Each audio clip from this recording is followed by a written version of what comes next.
Hoje, a TV Aquilombar vai falar sobre a questão do EAD e por que isso não é uma solução no Brasil durante a pandemia do novo coronavírus, nem para os ensinos básicos, fundamental e médio, nem para o ensino superior. O PNE, que é o Plano Nacional de Educação, enfoca a garantia do direito à educação de qualidade, o acesso à universalização do ensino obrigatório, a ampliação das oportunidades educacionais, além de diminuição da desigualdade, aumento da diversidade e valorização do profissional da educação. Em muitas cidades do Brasil, prefeituras e redes estaduais tentam se utilizar do EAD como alternativa ao ano letivo presencial durante a pandemia do novo coronavírus. Tentam driblar, mas o fato é que a rede pública parou, e com ela 30 milhões de estudantes dos ensinos fundamental, médio e superior. Em grande parte, isso se deve a fatores históricos que incidem em índices como o de que hoje 1/4 da população não tem acesso à internet no Brasil, ou ao de que os que têm, 45% das casas, das famílias, acessam somente pelo celular. Então, o acesso a mídias digitais que visam substituir a introdução do conhecimento ou atividades automaticamente não deveriam ser alternativa neste momento de crise, já que a desigualdade concretizada no nosso país não garante igual acesso e direito aos meios cogitados, sugeridos e permitidos pelo Ministério da Educação, mesmo dentro da educação básica, através da educação à distância. Sabe-se que dos mais de 50 milhões que vivem abaixo da linha da pobreza, quase 66% têm acesso à internet móvel ou fixa. Porém, dentro dessa realidade, os aspectos sociais e econômicos afetam grandemente a disponibilidade e a possibilidade de aprendizado e aproveitamento significativos fora de um ambiente escolar. Em tempos normais, já é fortemente desestruturada na rede pública de ensino, pois o Estado, apesar de formalmente ter a obrigação de garantir educação de qualidade a todos os brasileiros, continuamente descentraliza sua atuação a fim de ampliar a do setor privado e garantir a manutenção das classes sociais no Brasil. Para compreender por que a realidade no Brasil exige que o setor de educação pública pare e o EAD não é uma solução, a gente precisa se aproximar de uma leitura correta do que vivemos no nosso país. Para se ter uma ideia, no ano de 2019, 34,4 milhões de estudantes estavam matriculados no ensino fundamental e médio. Desses, 28,5 milhões no ensino público.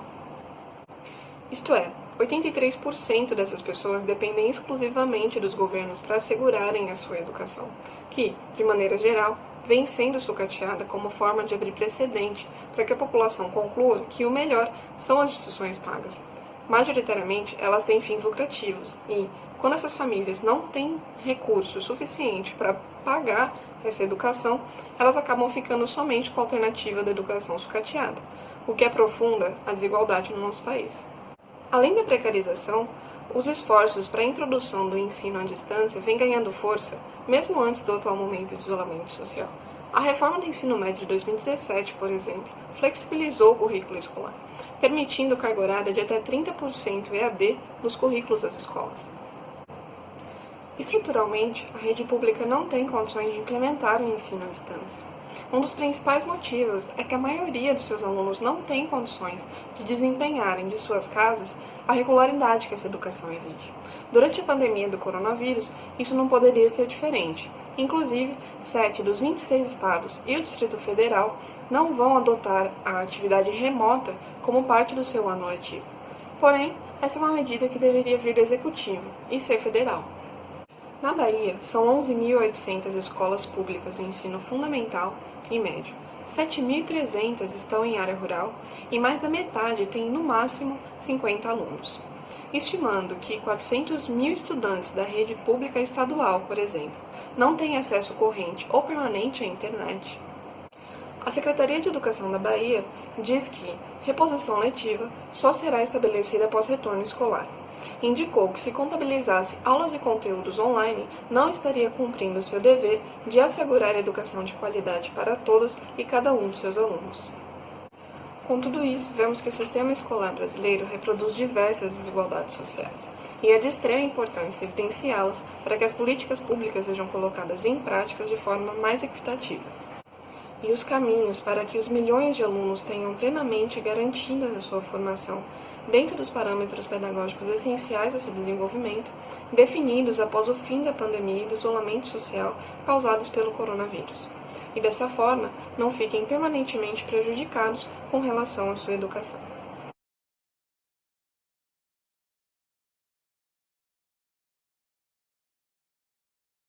Quando divididos os alunos de escolas públicas em grupos de nível socioeconômico, começando pelos mais pobres e terminando com uma classe média um pouco mais estabelecida, a diferença de desempenho entre esses dois grupos é, hoje, independente das consequências da crise sanitária e de saúde, equivalente a 2 anos de escolarização. Com isso, é importante também salientar uma das grandes realidades ainda vividas, de que, na rede pública de ensino presencial, apenas 50% dos alunos do terceiro ano fundamental têm uma alfabetização adequada. E se a gente considerar a rede privada e pública, 86% das crianças que compõem um grupo socioeconômico muito baixo têm alfabetização insuficiente. Em contrapartida, das crianças que compõem um grupo socioeconômico muito alto, esse índice fica em 16%. Portanto, se historicamente há um acúmulo de desigualdades correspondidas não só pela forma que a educação infantil ocorre, caso seja contabilizado como ano letivo a educação à distância das escolas particulares, que em sua maioria têm mecanismos e ferramentas de proporcionarem minimamente com qualidade a continuidade do ano em casa, enquanto os alunos da rede pública estão parados, muitas vezes sem a presença dos pais ou responsáveis, já que a quantidade de indústrias e empresas funcionando não permite que haja acompanhamento. E quase 50% dos casos de coronavírus no Brasil atingem jovens ou adultos, desgastando ainda mais as estruturas familiares. Essa lacuna só iria se aprofundar ainda mais pós-pandemia. Definitivamente, a organização às pressas da educação remota e a incerteza sobre como esses alunos estão sendo entendidos coloca em dúvidas o real aproveitamento do ano letivo. O ideal seria deixar isso de lado, pois não é prioridade, e garantir uma formação adequada. Hoje, a desigualdade evidenciada é nítida. Não só o pobre é mais atingido pelo vírus do que o rico, como também o pobre deixa de ter acesso à educação, enquanto o rico é atendido das melhores formas possíveis durante esse momento de pandemia. Junto com essa realidade, onde governos tentam implementar em vão medidas que visam substituir a sala de aula, temos os vestibulares, entre eles o Enem.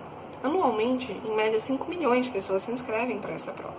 E, para ilustrar o caráter competitivo do ingresso em universidade pública, comparamos o número de vagas ofertadas versus o número de pessoas concorrendo ao ingresso. Em 2018, acho que a gente teve 3,9 milhões de pessoas que fizeram as provas do Enem. Em contrapartida, a rede pública de ensino superior ofertou somente 835 mil vagas. Outro problema e grande desigualdade é a oferta de vagas por curso e localidade, fatores determinantes para barrar a entrada das pessoas, principalmente das classes mais pobres, à educação superior gratuita. Se o ministro da Educação quis justificar o não adiamento do Enem porque 60% das pessoas que fazem a prova não são concluintes, que são as pessoas que estão terminando o ensino médio no mesmo ano do Enem, ainda assim a gente fica com pelo menos 1,3 milhões de alunos do ensino público que estão concluindo o ensino médio no mesmo ano vigente a prova. Esse é o número de pessoas que o atual ministro insanamente pretende e não vê gravidade em desconsiderar. Acontece que, no âmbito do ensino superior, o Brasil tem cerca de 8,4 milhões de estudantes de graduação matriculados nas instituições de ensino, 75% deles dentro de instituições privadas e apenas 25% nas públicas. Com isso, de um total de 13,5 milhões de vagas ofertadas para graduação em 2018, a rede privada ofertou 93,8%. E, no mesmo ano, que foi o censo mais recente, a modalidade de ensino EAD já totalizava 2 milhões de matriculados, quase 25% do total de estudantes no ensino superior no país. Se a gente comparar o número de pessoas atendidas pelo poder público no ensino básico, é evidente a desproporcionalidade e até a inversão que ocorre se observar os moldes do ensino superior no país. No entanto, o ENAD, que é aplicado pelo INEP no final dos cursos de graduação para avaliar a competência, a habilidade e o conhecimento, numa escala de 1 a 5, 6,1% dos cursos presenciais atingiram a nota máxima, enquanto no EAD esse índice cai para 2,4%. Isso se dá porque o ensino do EAD no Brasil hoje, em grande parte, é ofertado como opção mais barata e acessível, mas isso não quer dizer que ele garante um ensino de qualidade para os estudantes. Além de proporcionar endividamentos e dificuldade no mercado de trabalho, a oferta do EAD, em grande parte, se dá pela busca de lucro das grandes controladoras da rede privada de ensino. Enquanto isso, o momento é de paralisia no ensino público superior do país. E, mais uma vez, a falta de interferência do Estado não evita disparidades e permite que as instituições privadas de ensino não paralisem. Weintraub e Bolsonaro aumentam o abismo social da educação durante a pandemia.